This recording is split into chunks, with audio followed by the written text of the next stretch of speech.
72 घंटे बीत गया।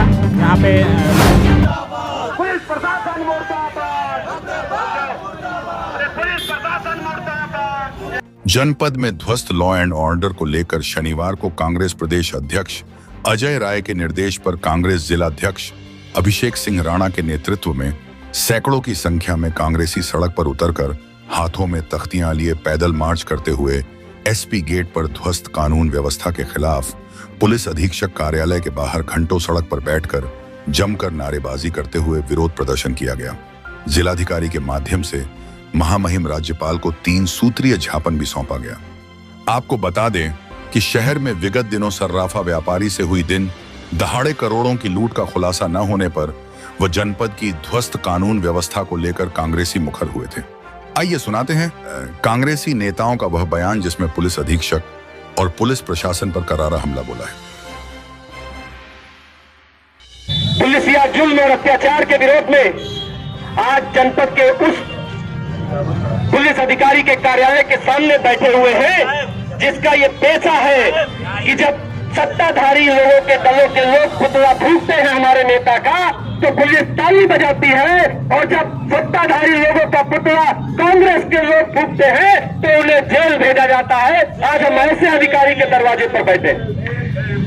सुल्तानपुर की जनता ये जान चुकी है, एडजस्टमेंट की हद हो चुकी है। हम लोगों ने बहुत एडजस्टमेंट कर लिया है। मैं एक उदाहरण दूंगा आपको कि जब हम किसी मेढक को ठंडे पानी के कढ़ाई में डालेंगे तो मेढक उसमें से उछलेगा नहीं, लेकिन जब पानी का टेम्परेचर बढ़ाएंगे तो मेढक भी अपना टेम्परेचर बढ़ाता है। फिर हम और पानी का टेम्परेचर बढ़ाते हैं तो मेढक और टेम्परेचर बढ़ाता है। एक समय ऐसा आता है कि पानी का टेम्परेचर इतना हो जाता है कि मेढक की मौत हो जाती है, वो अपने आप को पानी के तापमान से एडजस्ट नहीं कर पाता। सुल्तानपुर की जनता की यही स्थिति है। इन्होंने एक अपराध पर चुप्पी साधी, हम चुप रहे। इन्होंने डकैतियों का खुलासा नहीं किया, हम चुप रहे। इन्होंने हत्याओं का खुलासा नहीं किया, हम चुप रहे। लेकिन अब हाथ हो चुकी है, अगर चौक में व्यापारी सुरक्षित नहीं है तो वह कहां सुरक्षित है? कप्तान साहब को यह बात जनता को बतानी चाहिए। हमारे कांग्रेस के लोगों को यह बताना चाहिए कि अगर जनता व्यापारी चौक में सुरक्षित नहीं है तो फिर वो किस जगह पर सुरक्षित है, ये बात इस जनपद के कप्तान को बतानी चाहिए। अंगद की तरह अपने पांव जमा कर बैठे लगभग 2.5-3 सालों से क्या योगी आदित्यनाथ जी को सुल्तानपुर जनपद दिखाई नहीं पड़ता? यह सुल्तानपुर जनपद उत्तर प्रदेश के बाहर का है। योगी आदित्यनाथ कहते हैं कि सारे अपराधियों ने उत्तर प्रदेश छोड़ दिया है, तो ये अपराधी क्या वियतनाम से आए थे? ये ऑस्ट्रेलिया से आए थे? ये कहां से आए थे अपराधी? कौन बताएगा इस बात को? और उनको शर्म नहीं आती उनके गेट के सामने हमारे देश के नवयुवक, हमारे देश के कार्यकर्ता सड़क पे बैठे हैं और वो मौज मस्ती कर रहा है अंदर। ऐसे अधिकारियों के ऊपर तो धिक्कार है। उनको आना चाहिए और बताना चाहिए कि हाँ, हमारी जिम्मेदारी है सुल्तानपुर जनपद की। मैं यहाँ का पुलिस अधीक्षक हूँ, मैं यहाँ का रक्षक करूंगा। लेकिन वो तो एक शर्म के साथ एक कमरे में बैठ के वहीं से फोन करके पूछ रहा है कि गए कि है, कितने लोग हैं, क्या कर रहे हैं। ये बताइए क्या ऐसा जिला चलता है? चापलूसी पे जिला नहीं चलेगा, कानून और व्यवस्था संविधान पे जिला चलेगा। पुलिस जो मुंह से पिस्टल की आवाज निकाल लेती है, मुंह से हुटर की आवाज निकाल लेती है, उसके मुंह से एक शब्द नहीं निकला कि वहाँ के अपराधियों को पकड़ सके। दोस्तों, आपको पता है कि यह सिर्फ सरकार सिर्फ बातों की सरकार है। वहाँ प्रधानमंत्री झूठ बोलते हैं, यहाँ मुख्यमंत्री झूठ बोलते हैं, और यहाँ माननीय पुलिस कप्तान सोमेन वर्मा जी झूठ बोलते हैं। सोमेन वर्मा जी पुलिस अधीक्षक से ज्यादा आज भाजपा के एजेंट हो गए हैं।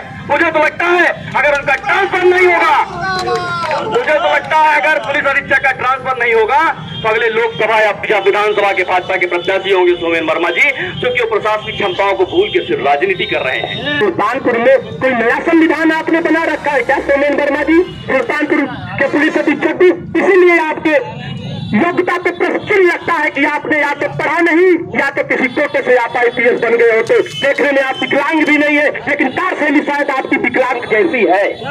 क्योंकि अगर विकलांग जैसी कार्यशैली आपकी न होती कप्तान साहब, तो आप आज 84 घंटे बीत गए इतनी बड़ी डकैती होने के बाद। आप 84 घंटे में आप खुलासा कर दिए होते आप, लेकिन खुलासा करने में क्या परहेज कर रहे हैं?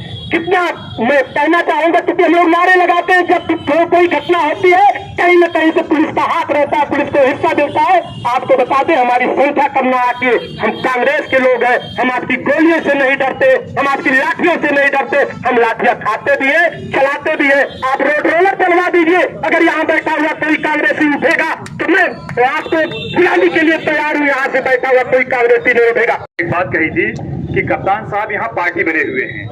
मैं एक उदाहरण आप लोगों को देता हूं, जो मशाल जुलूस का जिक्र भी राजेश भाई ने दिया था। 22 कांग्रेसियों के ऊपर इन लोगों ने ऐसी ऐसी धाराएं लगाई हुई हैं, लेकिन कम से कम 13 कांग्रेसियों के ऊपर जो निशान थे मेडिकल हुआ है। हम लोगों ने मेडिकल करवाया है रात में जाके, वहां वो आज भी मौजूद है।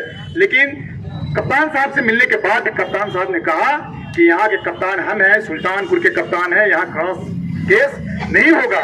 इससे ज्यादा आपको क्या प्रूफ चाहिए कि खुद पार्टी बने हुए हैं? ये सबसे बड़ा उदाहरण है। सबसे बड़ा उदाहरण ये है कि जिले का कप्तान भारतीय जनता पार्टी के सिर्फ झंडा नहीं उठाया हुआ, बाकी हर काम कर रहा है।